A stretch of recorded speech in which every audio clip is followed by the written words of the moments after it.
Anda juga pernah berurusan dengan polisi kayaknya. Betul, betul. Itu gimana ceritanya sehingga bisa berurusan dengan polisi? Jadi pada saat saya di Riau itu saya mulai mengenal dengan dunia luar ya, dunia malam. Kan saya lahir di Jakarta. Iya. Oke, welcome to my channel. Dodi Sefriadi. Iya, Apa kabar? alhamdulillah baik-baik. Banyak uang sekarang. Alhamdulillah. Teman-teman, Dodi Sefriadi ini seorang sarjana pertanian, Hmm, lulus di tahun 2019 hmm. juga, menjadi lulusan terbaik waktu itu di fakultasnya. Dodi Sefriadi, lo kan bukan orang asli Jember ya? Iya, betul. Dari mana asal? Kelahirannya Jakarta, Lahir di cuman Jakarta. dibesarkan di Riau, akhirnya ke Jember, merantau. Oke, waktu lo ke Jember itu memang sudah mau kuliah atau gimana? Ke Jember pada saat lulus SMP. Lulus SMP sudah ke Iya, Jember? ke Jember lulus SMP, SMA-nya di Jember sampai sekarang. Lo di Jember ada keluarga atau gimana? Ada yang menyarankan untuk mondok di sebuah pesantren di Jawa Timur, Jember ini, dan akhirnya sampai sekarang di sini. Apa yang lo cari di Jember ini? Sehingga lo harus meninggalkan Riau yang begitu jauh dari Jember. Ya kalau kita itu waktu kecil kan pasti memikirkan cita-cita ya, pengen pengen jadi ini, pengen jadi itu. Langkah yang saya ambil untuk merantau itu salah satunya untuk mengejar cita-cita saya.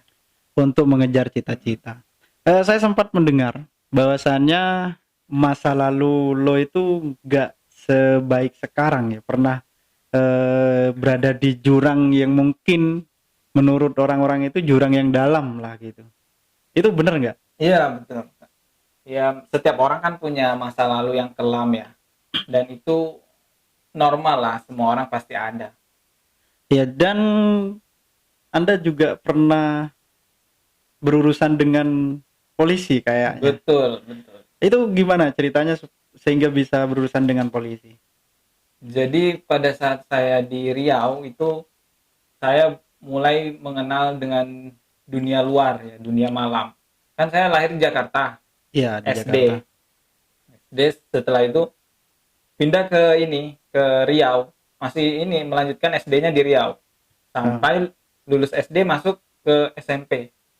Pada saat saya masuk ke SMP itu saya mulai mengenal dengan orang-orang yang kehidupan luar lah gitu.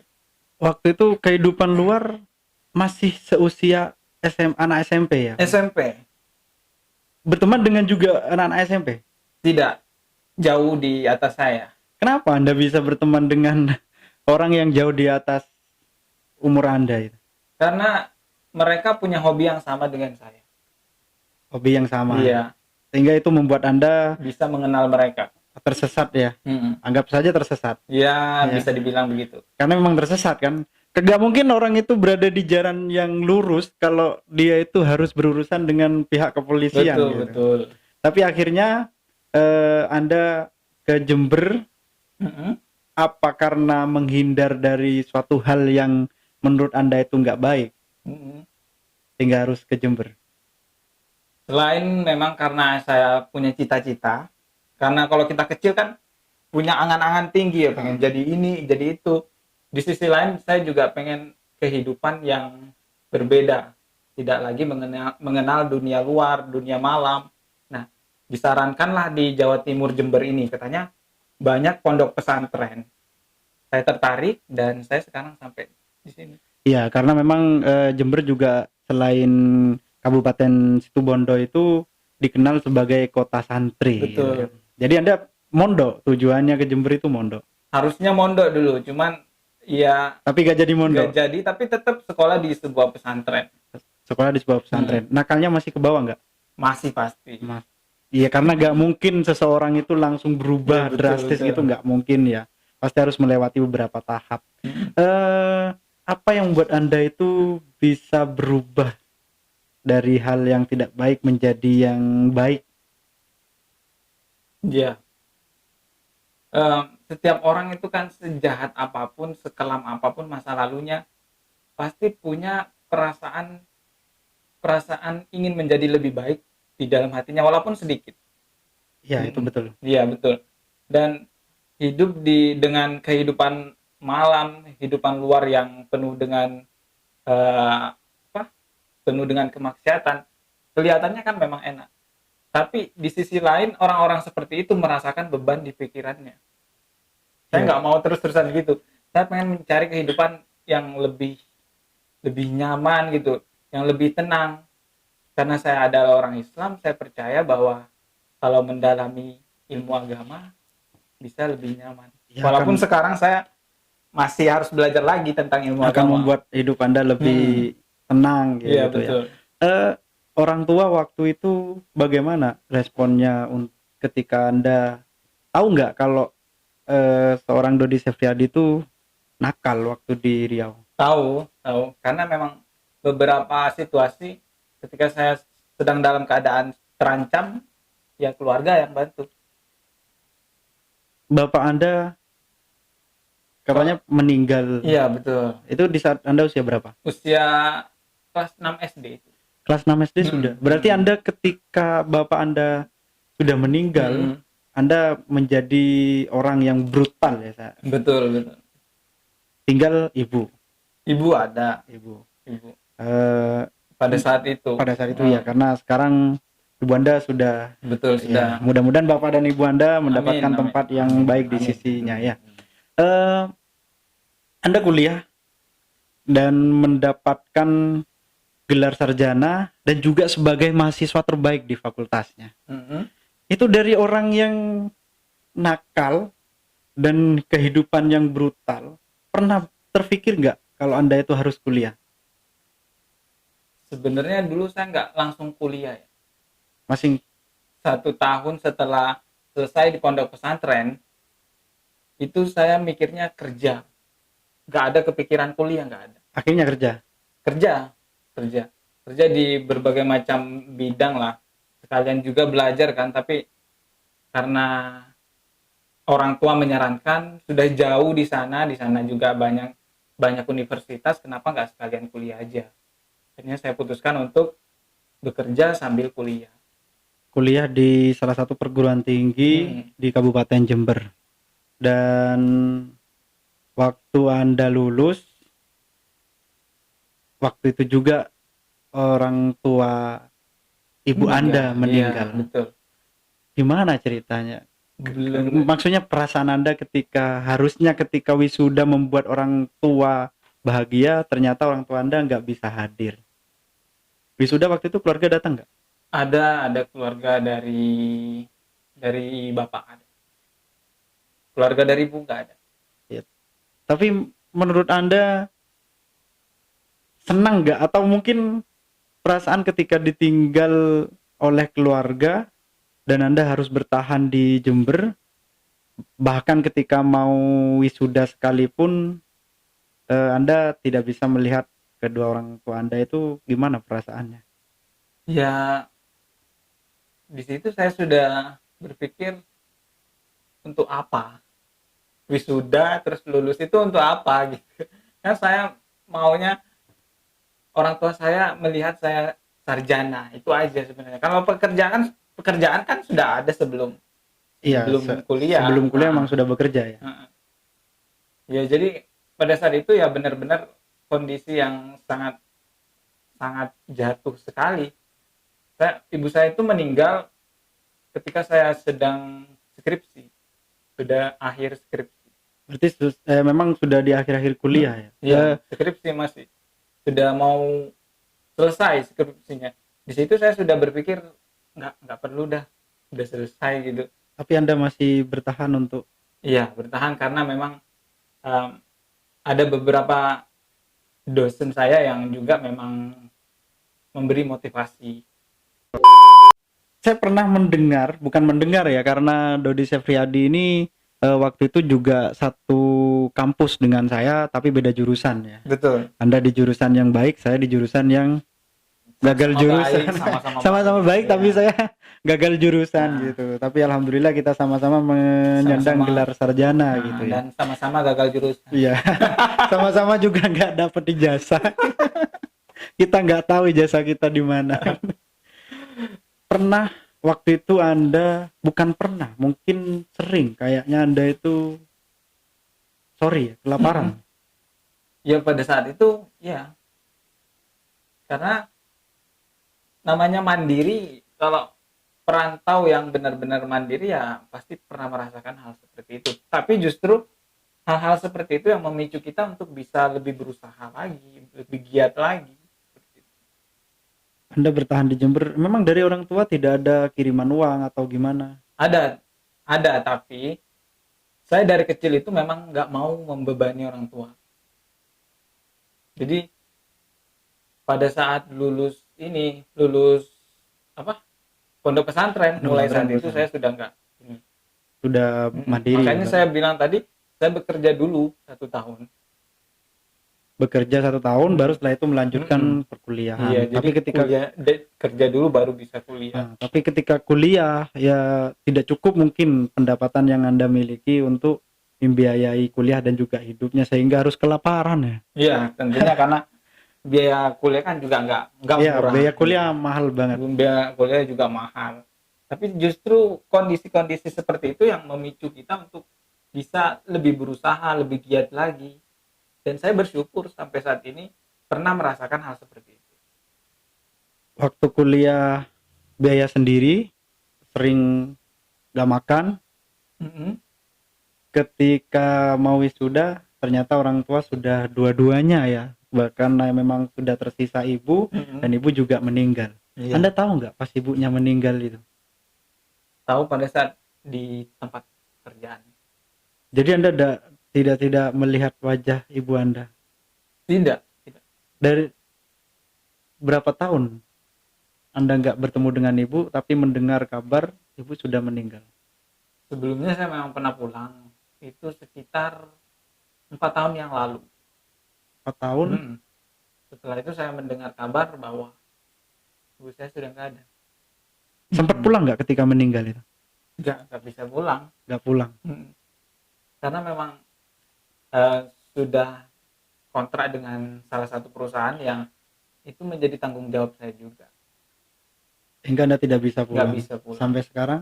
Sampai sekarang masih belum bisa pulang. Belum bisa pulang. Ya. Berarti Anda udah pernah ke makam ibunda? Ya seharusnya tahun ini, cuman kan masih COVID ya. Masih ada pandemi ya. Berangkat dari orang yang brutal, terus mencoba untuk memperbaiki diri, menempuh pendidikan, sering nggak makan, setelah itu ditinggal juga oleh ibu, dan sekarang Anda mempunyai pekerjaan yang menurut orang-orang itu kan nggak semuanya orang bisa mendapatkan pekerjaan yang bagus lah. Saya juga dengar kabar bahwasannya Anda ini juga seorang YouTuber. Betul. Nama channelnya? Sesuai nama asli saya, Dodi Sefriadi. Dodi Sefriadi. Bisa teman-teman kunjungi. Sudah mendapatkan AdSense? Alhamdulillah sudah. Sudah sekitar berapa bulan ya sudah dapat lah. Pendapatannya lebih besar yang jelas, atau di atas UMR lah ya. Nama teman-teman sudah tahu bahwasannya pendapatan dari YouTubers itu tidak sedikit ya, karena memang jauh lah kalau dibandingin UMR ya, jauh, kita bisa katakan jauh. Hidup seorang diri saat masih ini. Ya seperti itu. Uang sudah ada. Gak ada keinginan untuk menikah. Itu pertanyaan yang berat. Iya, nggak apa-apa teman. Oke, kita itu ya jelas. Dari cerita kisah yang Anda lalui, teman-teman itu kan juga pengen mereka itu sukses. Apa sih kuncinya? Tadi yang saya bilang, nggak akan pernah terjadi kalau nggak dihendaki yang di atas. Yang pertama berdoa dulu. Iya, berdoa. Yang jelas berdoa. Tapi kan harus ada usaha, karena nggak mungkin orang yang berdiam di kamar itu tiba-tiba sukses. Nggak ada cerita. Orang cacat jadi sukses ada. Orang miskin jadi sukses ada. Sejelek-jeleknya apa orang bisa jadi sukses, iya. tapi orang malas nggak ada. Ya betul. Ya usaha apa yang Anda lakukan sehingga bisa saya anggap sukses karena memang dari orang yang mandiri terus sekarang bisa berpenghasilan sendiri, bahkan penghasilannya ya nggak sedikit gitu kan, bisa dikategorikan banyak gitu karena nggak semua orang bisa mencapai. Banyak hal yang dilewati. Ya, usaha itu tentunya tidak langsung berhasil begitu ya. Ada kegagalan pastinya. Banyak sekali kegagalan yang sudah saya lewati. Berawal dari terima desain grafis. Desain Itu saya grafis. pernah eh, terjun di dunia itu dan juga terjun di dunia fotografi. Sampai akhirnya bekerja sama dengan salah satu label yang nggak bisa saya sebutin lagi Iya. sini. Nah, itu sudah ada timnya juga, tapi karena saya harus kuliah, waktunya nggak bisa terus-terusan ada di pekerjaan itu. Saya coba untuk sendiri, bukan sendiri. Eh, Usaha sendiri ya Iya, itu. di luar mereka. Itu gagal juga. Awal-awalnya rame karena memang kuliah itu kan semester 1, 2, 3 mudah ya, mudah. Berikutnya yang padat Nah, betul kan. nanti kalau sudah semester 5, 6, 7, apalagi nanti sudah ada KKN, PPL, itu kan benar-benar harus meluangkan waktunya di situ. Nah, di situ saya mulai kendor. Disitulah saya mulai merasakan kesulitan, mau makan susah, karena Iya, nggak yang ada tadi ya. pemasukan. Mau ini, mau itu. Teman-teman bisa beli ini, beli itu, saya di kondisi itu nggak bisa. Cuma menikmati apa yang ada, itu aja. Kalau Waktu yang ada air putih, ya air putih. saya pernah melihat Anda jual jagung kalau nggak salah. Nah, pada saat itu saya semester 5 kalau nggak salah. Semester 5 apa 4 ya. Disitulah saya mendapatkan beasiswa. Saya berpikir gimana caranya uang ini nggak habis begitu aja. Terus Saya berpikir membuat sebuah usaha. Terpikirlah jagung bakar. malu nggak?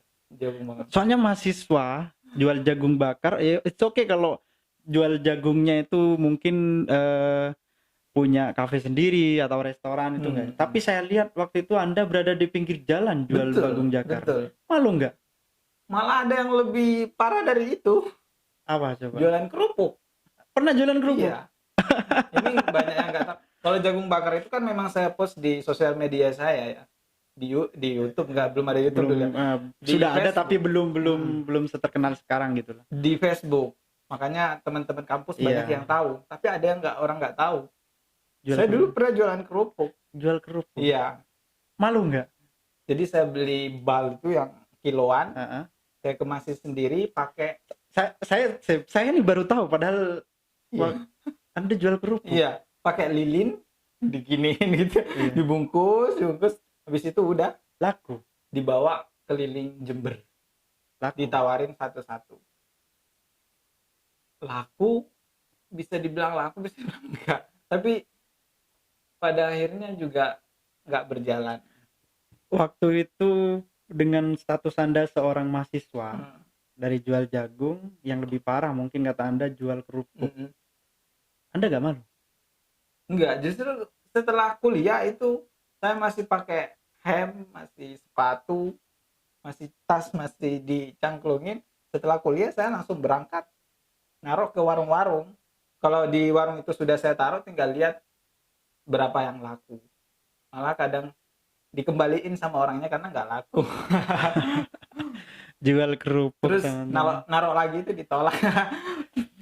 Tapi yang namanya usaha, di sana mungkin Anda mendapatkan pengalaman ya untuk membuat hidup Anda itu lebih berarti lagi ke depannya. Bukan saya mengatakan orang jual kerupuk atau jual jagung itu tidak berarti. Banyak yang sukses juga. Banyak yang sukses juga, akan tetapi mahasiswa itu kadang kan gengsi gitu ya. Gengsi untuk melakukan pekerjaan yang tidak selevel dengan dia, karena nggak semuanya. Dan saya yakin beberapa mahasiswa kalau disuruh jual kerupuk nggak kira mau. Kalaupun ada yang bilang saya mau, ya karena Anda mungkin pakai mobil atau memang ada yang mau nerima. Tapi kalau seperti yang lo katakan, kadang kerupuknya dikembalikan, dikemas sendiri. Ya, ya mungkin memang bukan rezekinya di situ ya. Dan di ini kan penjaga warung itu kan kebanyakan mereka bahasa Madura dan bahasa Jawa juga ya. Sedang Kebanyakan Madura ya. sedangkan Anda tidak bisa. Ya saya nggak bisa. Nah di situ juga letak kendala. Nggak bisa Nggak ngobrol-ngobrol bisa enak lah berkomunikasi gitu ya, dengan baik komunikasi kan dengan enak. gitu. Saya datang nawarin dengan bahasa Indonesia, bahasa saya. Jadi mereka benar-benar merasa asing, apalagi orang tua. Dan sekarang Dan sekarang alhamdulillah jauh dari sebelumnya lah. iya, dan pendapatannya juga sudah lumayan ya. Lumayan Semua alhamdulillah. orang berlomba-lomba loh untuk saat ini. Ya, Bahkan yang mewawancarai Anda saat ini juga berlomba-lomba mendapatkan AdSense gitu ya. Tapi ya saya nggak pernah nyuruh teman-teman untuk subscribe channel saya. Kalau memang bermanfaat silakan, nggak bermanfaat nggak usah. Gua nggak penting. Menurut Anda kuliah itu perlu nggak? perlu kalau dijalankan dengan benar. Tapi kalau kalau Mas, menjalankan perkuliahan itu sekedar seperti biasanya, mending gak usah. maksudnya dijalankan dengan benar itu seperti apa?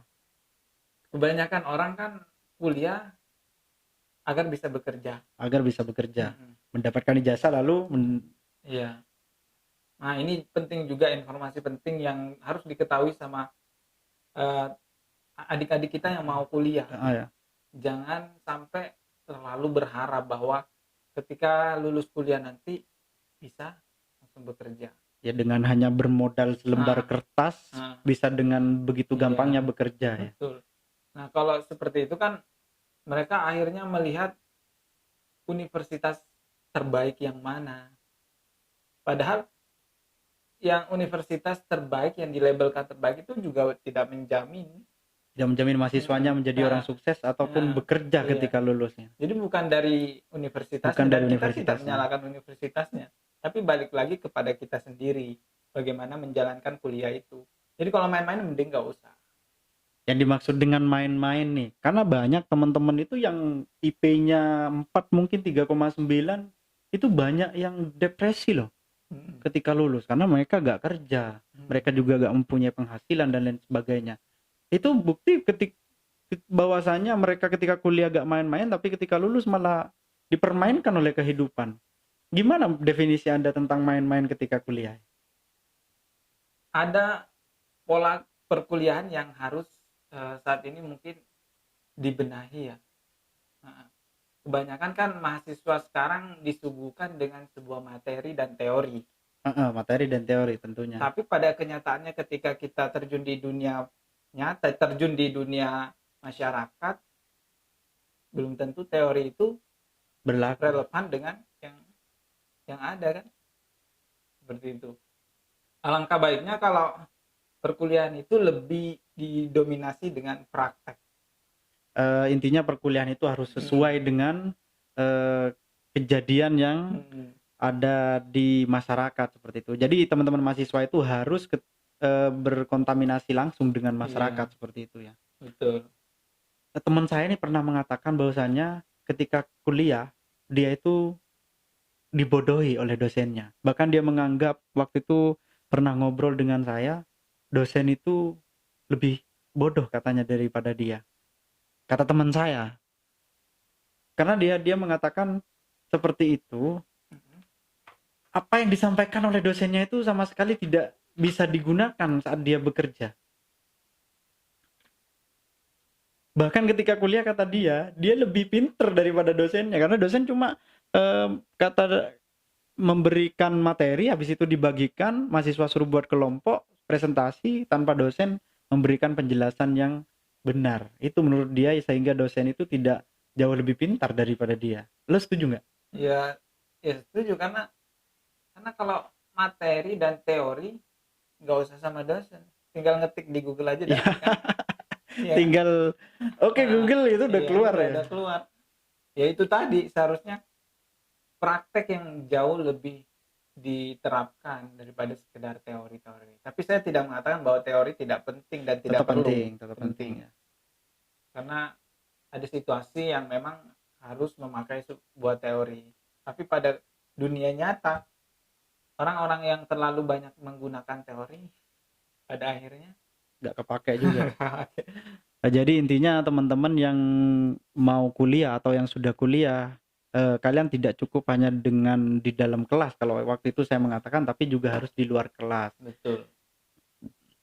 Mereka itu juga harus belajar bersosial dan juga belajar bagaimana caranya mengatasi problematika-problematika yang ada di masyarakat dengan cara mereka itu berorganisasi dengan